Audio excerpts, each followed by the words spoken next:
Panibagong araw, panibagong trabaho na naman. Samahan ng sikap at tiyaga at pananampalataya.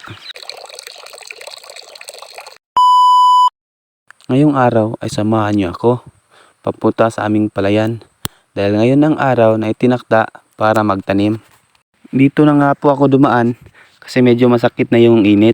Napasarap kasi yung tulog kaya natagalan. Nakikita niyo naman na maputik yung daan. Paano ba naman kasi araw-araw na lang umuulan. Medyo masukal nga yung ating dinaanan pero okay lang naman. Wala namang ahas na nakaabang. Dito nga sa probinsya ay ang tawag dyan ay irigasyon. Yan ang source ng tubig sa lahat ng palayan. Kung gusto mo namang maligo ay okay lang naman. Ganito nga pala kalakas ang tubig dito pag nagsimula na ang tag-ulan. Tsaka dito nga banda ay makita mo ang ganda ng kalikasan. Karaniwan mo itong makikita sa iba't ibang probinsya. Pero hindi lahat ng probinsya kasi may ibang probinsya na kapatagan.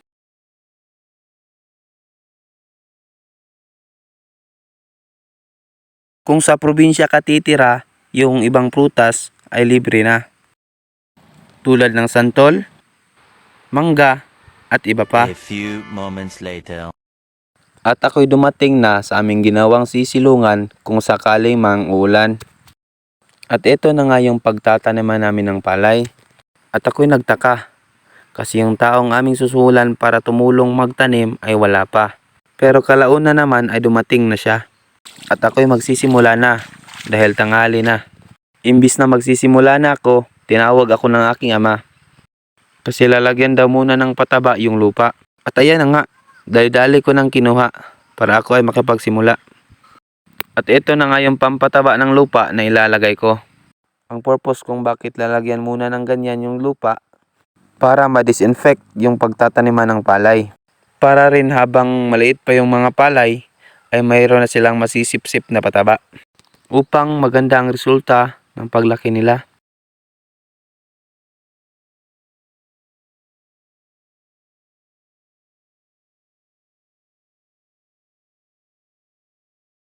So ayun na nga, tayo na ngayon nakapagsimula na.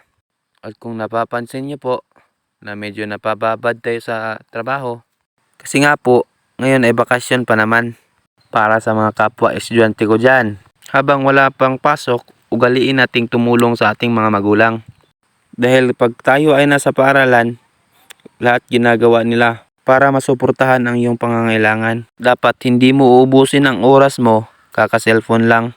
Huwag mong kalimutan na tulungan ang iyong mga magulang kasi ang lahat ng yan ay para rin sa iyong kinabukasan.